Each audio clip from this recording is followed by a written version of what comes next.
जब रात होती है तो हम एक दिया जला लेते हैं और उसकी रोशनी में खुद को महफूज समझते हैं, मगर उस रोशनी के परे जो अंधेरा है वो अपने अंदर बहुत सारी कहानियां समेटे हुए है और इन्हीं कहानियों को आप तक लेकर आता है रात के अंधेरे में।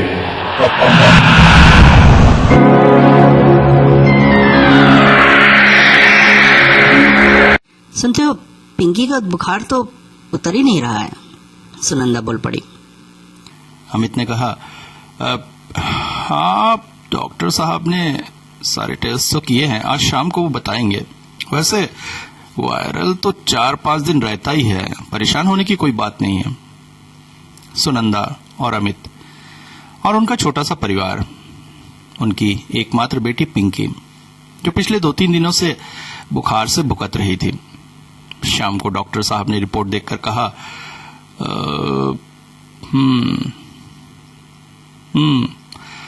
ठीक ही है, मगर मुझे लगता है 1-2 दिन हॉस्पिटल में ऑब्जर्वेशन में रख देना चाहिए।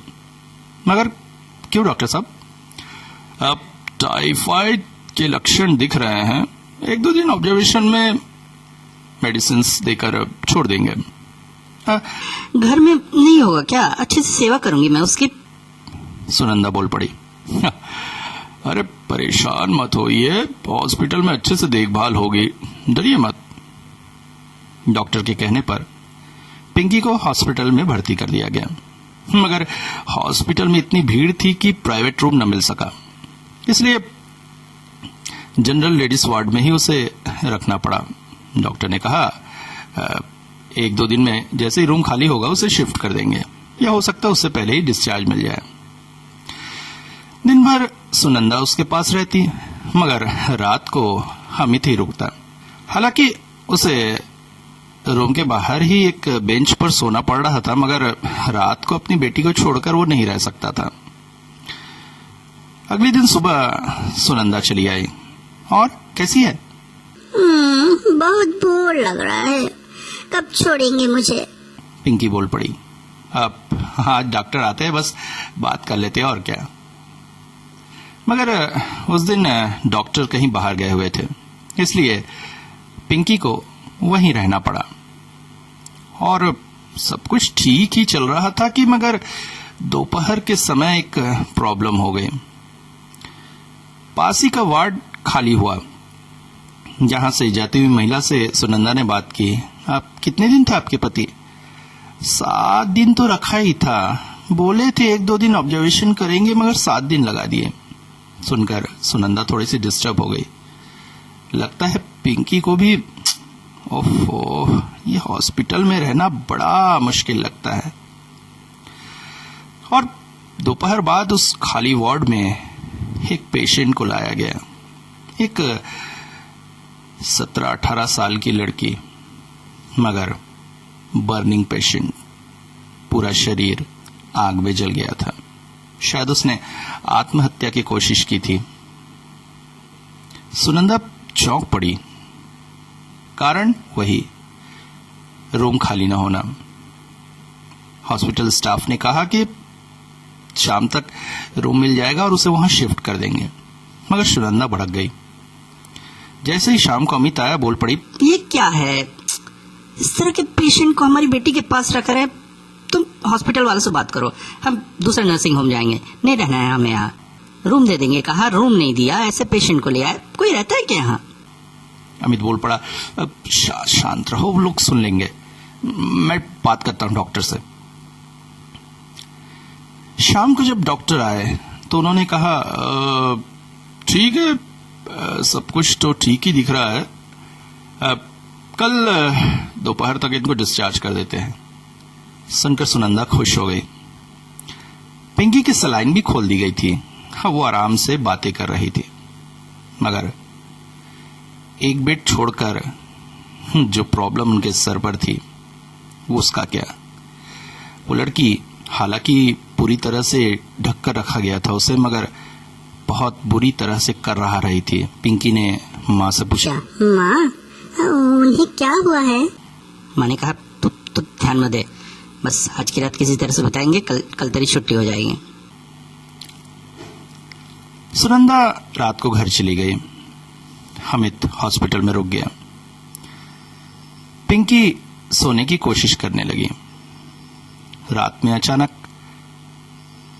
उसे बाथरूम जाने की इच्छा हुई। दूसरे दिन होता तो वो नर्स को बुलाती, मगर आज तो सलाइन खुल गया था, इसलिए वो खुद ही जा सकती थी। चुपचाप वो बाथरूम की तरफ जाने लगी, जो उस बेड के पास से होकर गुजरता था रास्ता। पिंकी ने जाते जाते एक नजर उस बेड पर डाली। ऊपर से ढका हुआ कवर थोड़ा सा खुला था, जिसमें से उस लड़की का चेहरा दिखाई दे रहा था, पूरी तरह से जला हुआ। बाल पूरी तरह से जल गए थे और शायद काट दिए गए थे। वो बेतहाशा कराह रही थी, बचा लो, ओए बचा लो। पिंकी घबराकर बाथरूम की ओर चली गई। लौटकर आते हुए उसने दोबारा मुड़कर नहीं देखा, चुपचाप बेड पर आकर लेट गई। मगर अभी भी उस लड़की की कराहने की आवाज उसके कानों में थी। पानी, कोई पानी दे दो, थोड़ा पानी। काफी देर तक पिंकी ये सुनती रही, मगर फिर उससे रहा न गया। उसने एक गिलास में थोड़ा सा पानी लिया, उसमें ग्लूकोज घोला, उस लड़की के पास पहुंच गई। हॉस्पिटल पूरा सन्नाटे में डूबा हुआ था। उसने धीरे से उस लड़की का कपड़ा हटाया और उसके मुंह में थोड़ा सा पानी डाला। लड़की ने पूरा पानी पी लिया और इस तरह से काफी सारा पानी उसने पिया।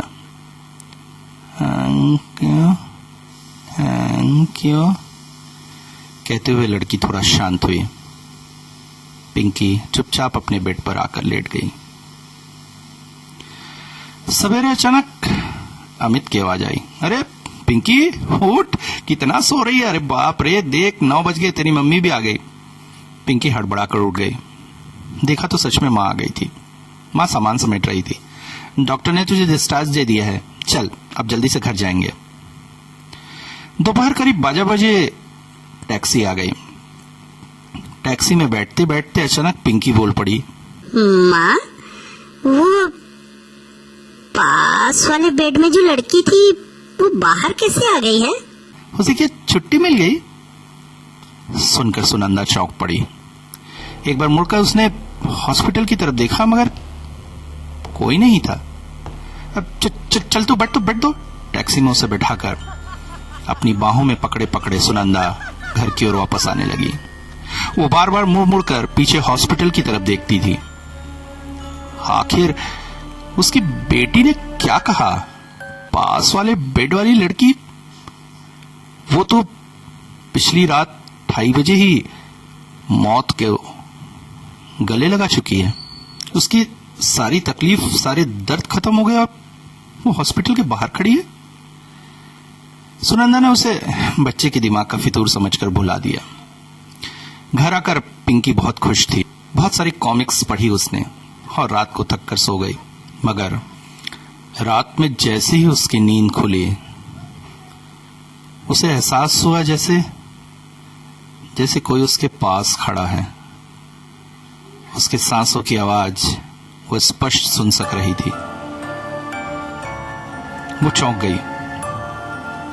तुरंत ही बेड लाइट जलाया, मगर कमरे में कोई नहीं था। सोचा सपने में डर गई होगी।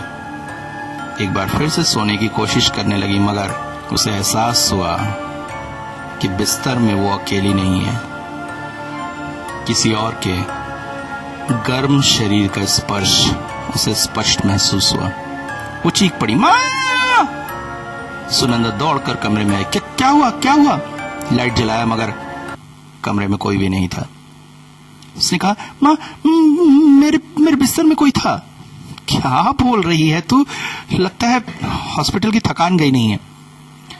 कहकर सुनंदा उसके पास ही सो गई। अगली सुबह अमित ऑफिस जाने की तैयारी कर रहा था। सुनंदा नाश्ता बना रही थी। पिंकी वॉशरूम को गई। ब्रश करते करते उसने मुंह धोने के लिए बेसिन की तरफ झुका और जैसे ही वो उठी चौंक पड़ी। आईने में उसे अपने चेहरे की जगह हॉस्पिटल वाली उस लड़की का चेहरा दिखा। वो एक पल को चौंक उठी, मगर अगले ही पल आईने में तो उसका चेहरा था। उसने मम्मी पापा को कुछ नहीं बताया। उस रात सुनंदा पिंकी के पास ही सो रही थी। रात में अचानक वॉशरूम जाने के लिए उठी, लौट कर आई तो देखा बिस्तर पर उसकी जगह पिंकी के पास कोई सोया हुआ है। वो घबराकर चीख पड़ी, अमित अमित। अमित दौड़कर आया, क्या हुआ? मगर अगले ही पल बिस्तर पर कोई नहीं था। उसने पिंकी को अपनी बाहों में ले लिया। हाँ अमित, अमित कुछ गड़बड़ है। अमित ने कहा, अरे क्या गड़बड़ हो सकती है? तुम भी बच्ची को क्यों डरा रही हो? नहीं अमित, तुम भी यहीं सो। रात शांतिपूर्वक बीत गई। अगली सुबह अमित ऑफिस जाने के लिए तैयार हो रहा था। वॉशरूम की ओर जाते हुए उसकी नजर जमीन पर पड़ी। वो चौंक उठा। जमीन पर किसी के पैरों के निशान थे जो पिंकी के कमरे से निकलकर वॉशरूम की ओर जा रहे थे। अमित चौंक पड़ा क्योंकि वो तीनों ही घर में स्लीपर्स पहनते, सो उनमें से किसी के भी पैरों के निशान घर पर नहीं बन सकते। अमित समझ गया कुछ न कुछ गड़बड़ है। तुरंत ही उसने अपने गुरु से संपर्क किया। ओम काली काली काली काली किम। बेटा अमित, इस घर पर एक साया है, किसी लड़की का साया। मुझे तुरंत अनुष्ठान करना होगा वरना पिंकी को खतरा है। 2 दिन बाद अमावस की रात थी। घर में अनुष्ठान का पूरा आयोजन हुआ। रात के करीब 12 बजे यज्ञ आरंभ हुआ। गुरुदेव ने मंत्र पढ़ना शुरू किया। अभी मंत्र पढ़ते पढ़ते थोड़ा ही समय हुआ था कि सब चौंक पड़े। पास वाली कांच की खिड़की के बाहर एक लड़की की आकृति थी जो कांच पर हाथों से खरोच रही थी, चीख रही थी, छोड़ दो मुझे, जाने दो। गुरुदेव चीख पड़े, कौन हो तुम? क्यों आई हो यहाँ? क्यों इस बच्ची को परेशान कर रही हो? मरकर भी तुम्हें चैन नहीं मिला है, क्यों इसके पीछे हो? इधर से आवाज आई, मैं इसे पसंद करती हूँ। इसने मुझे पानी पिलाया था जब मुझे कोई पानी नहीं पिला रहा था। मैं इसके पास आकर खुश होती हूँ। मुझे इसके पास सोने से चैन मिलता है। मेरी भटकती आत्मा को आराम मिलता है। मुझे इसके पास रहने दो। जीते जी तो तू तड़प कर मरी है, मगर मरने के बाद भी तू अपने दुष्टता से बाज नहीं आ रही है। छोड़कर चली जा इसे। तू मर चुकी है, मौत की गार में जा, वहां जाकर आराम पा। जीते जी तो तूने कोई सुख न देखा, मरने के बाद आराम कर।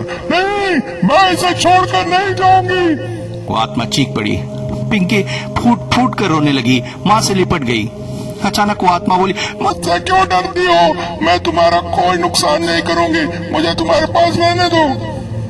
देख कितनी बुरी तरह से डरी हुई वो हो रही है। वो यही चाहती है तू? नहीं, मैं उसे परेशान नहीं करना चाहती। तो चली जा यहाँ से। मैं तेरी आत्मा की शांति के लिए मंत्र पढ़ रहा हूँ। चली जा। ठीक है, मैं चली जाऊंगी। थोड़ी ही देर में वो आकृति खिड़की से गायब हो गई। गुरुदेव ने कहा, अब मुसीबत टल चुकी है, अब आराम से रहो। अगली सुबह सब कुछ सामान्य था। पिंकी अब स्कूल जाने के लिए भी तैयार हो रही थी।